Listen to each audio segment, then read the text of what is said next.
Imagine gliding over the Grand Canal, pushing right through that early morning mist toward the iconic stone arch of the Rialto Bridge. Welcome to This Explainer. Today we're diving deep into the sensory, thousand-year-old heartbeat of Venice, the Rialto Market.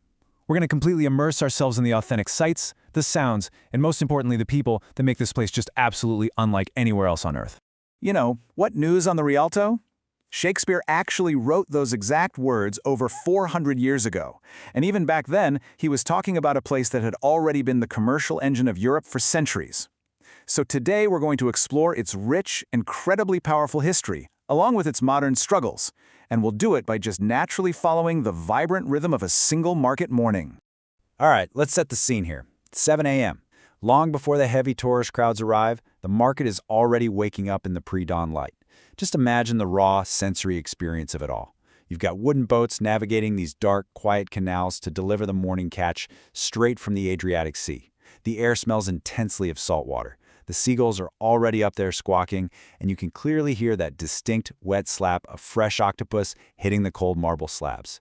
So, part one of our day, dawn at the market, exploring the pesceria and the herberia. Now, there's a really fascinating contrast in how people actually experience this space. See, visitors often treat the market solely as this picturesque photo op, experiencing it entirely through their camera lenses. But true Venetians? They experience the market with their mouths. They are here for their daily sustenance, interacting loudly and passionately with the vendors, fiercely negotiating over glistening fish and fresh greens. It's a whole different vibe. Listen, if you want to blend in during this energetic morning rush, you absolutely have to follow the market's strict unwritten rules. Step 1. Look but do not touch the produce. These vendors are professionals, this isn't a petting zoo. Step 2. Guard your food. Seriously, the local seagulls are practically military trained. They will swoop down and snatch a sandwich right out of your hand. And step 3, bring your own bag. It's practical, it's what the locals do, and it cuts down on plastic. Moving on to part 2, 1,000 years of commerce.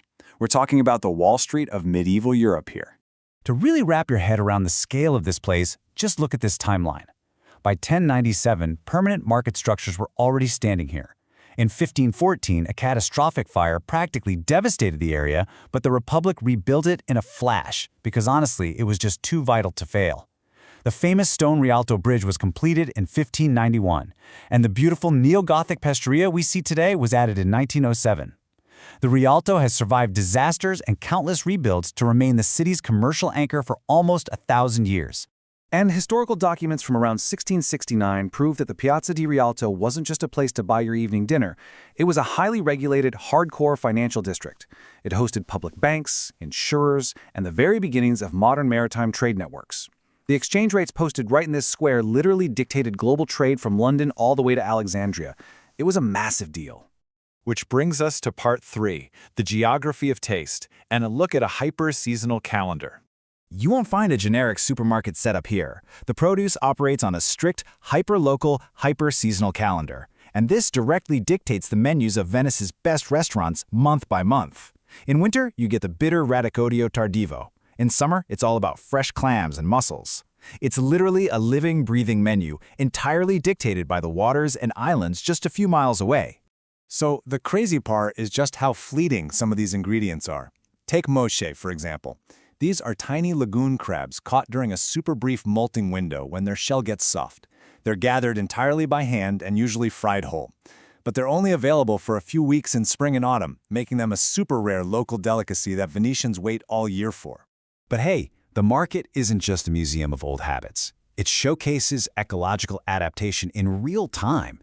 Recently, the blue crab, which is this highly aggressive invasive species, flooded the Adriatic. Instead of just panicking, these inventive Venetian chefs rapidly integrated it into their modern menus. They turned an ecological threat right into delicious pasta and appetizers right before our eyes. Pretty brilliant, right?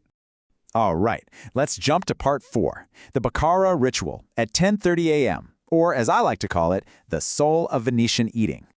Picture stepping inside one of these warm, inviting local spaces. This mid-morning ritual is all about sociability. It's centered around cicchetti, which are these small, incredibly flavorful snacks or bites, kind of similar to tapas. You eat them standing up, literally shoulder to shoulder with the actual market vendors who just got off their shifts, usually holding a small glass of local wine. Here is where you find incredible local flavors derived straight from the morning's catch. You might grab some sepia nero, which is cuttlefish braised in its own dark ink. Or maybe a warm polpette, a classic Venetian meatball. Or folpetti, boiled baby octopus. It is the absolute fastest, most authentic translation from market stall directly to your plate. But the most iconic bite of them all, that's beccalam mantecato, a creamy whipped salt cod. And its origin story is wild. It traces back to the year 1432, when a Venetian merchant named Pietro Querini was actually shipwrecked in Norway. No joke. He serendipitously discovered the Norwegian method of preserving Arctic cod, brought it all the way back to Venice, and accidentally birthed a culinary staple that still dominates the Rialto today. This brings us to part 5, the fight for Rialto and its survival in the modern era. Historically, as we can see in these old zoning records, Rialto was heavily regulated and meticulously planned. Every single inch had a specific purpose as the center of a world economy.